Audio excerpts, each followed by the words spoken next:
আসসালামু আলাইকুম বন্ধুরা, আশা করি তোমরা সবাই ভালো আছো আর আমিও ভালো আছি। আর প্রতিদিনের মতো আজকেও তোমাদের সবার সাথে একটা ভিডিও শেয়ার করতে চলে আসলাম। প্রতিদিন তো তোমাদের সবার কাছে কোনো না কোনো মাছ মাংস রান্না শেয়ার করি, তবে আজকে তোমাদের সবার সাথে শেয়ার করছি আমাদের বাঙালির প্রথম পছন্দ খাবার ভর্তা, মাছ ভাজা, ডাল। তাহলে চলো কীভাবে রান্না করেছি তোমাদের সবার সাথে শেয়ার করা যাক। এখানে আমি কুচো চিংড়ি মাছের ভর্তা রান্না করার জন্য সব কিছু রেডি করে নিয়েছি। কুচো চিংড়ি মাছের কিন্তু আলাদাই একটা স্বাদ আছে, আর তবে এটা যদি ভর্তা রান্না করা হয় তাহলে তো কোনো কথাই নেই। চলো তাহলে কীভাবে ভর্তাটা রান্না করছি তোমাদের সবার সাথে শেয়ার করা যাক। ভর্তাটা রান্না করার জন্য আমি এখানে কুচো চিংড়ি মাছ নিয়ে নিয়েছি। এই কুচো চিংড়ি মাছগুলো কিন্তু বাজারে অ্যাভেলেবেল পাওয়া যায় 100-120 টাকা কেজি করে। তাই আমি এখানে ভর্তাটা তৈরি করার জন্য কুচো চিংড়ি নিয়ে এসেছি। আর এই চিংড়িগুলো এখন আমি ভর্তাটা তৈরি করার জন্য কড়াই বসিয়ে দিয়েছি। কড়াইটা গরম হয়ে গিয়েছে, এখন আমি সয়াবিন তেল দিয়ে দিচ্ছি। তেলটা গরম হয়ে গিয়েছে, এখন আমি পেঁয়াজ আর রসুন দিয়ে দিচ্ছি।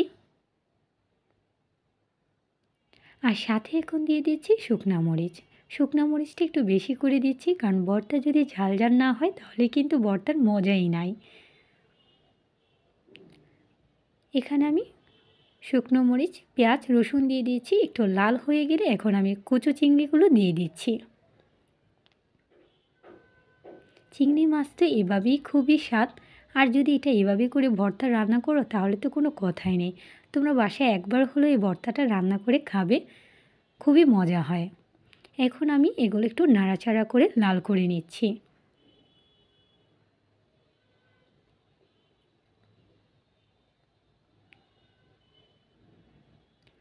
এগুলো একটু লাল হতে সময় নেবে, তাই একটু সময় নিয়ে লাল করে নিচ্ছি, কারণ এটা যত লাল হবে এই ভর্তাটা খেতে ততটাই ভালো লাগে। আর এই ছোটো চিংড়িগুলো তেমন একটা লাল হয় না।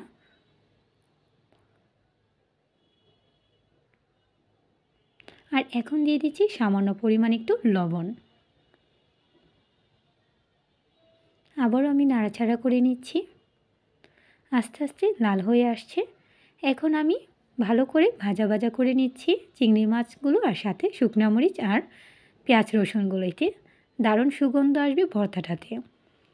এটা হয়ে গেছে, এখন আমি বেটে নিচ্ছি। আর এখন রান্না করছি মাছ ভাজা, পাঙ্গাস মাছ ভাজা। আমি মরিচ, হলুদ, লবণ আর সামান্য একটু রসুন বাটা দিয়ে মাছগুলো মেখে নিয়েছিলাম, আর এখন মাছগুলো ভেজে নিচ্ছি।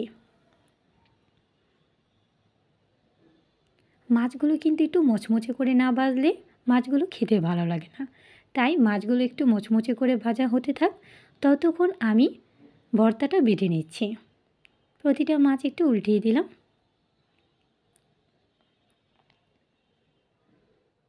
মাছগুলো হতে থাক, এখন আমি ভর্তাটা বেটে নিচ্ছি।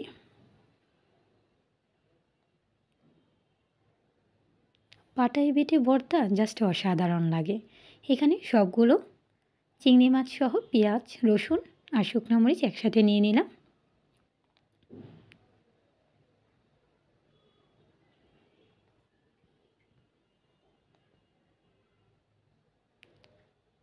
ভর্তা খেতে হলে তো একটু কষ্ট করতেই হবে।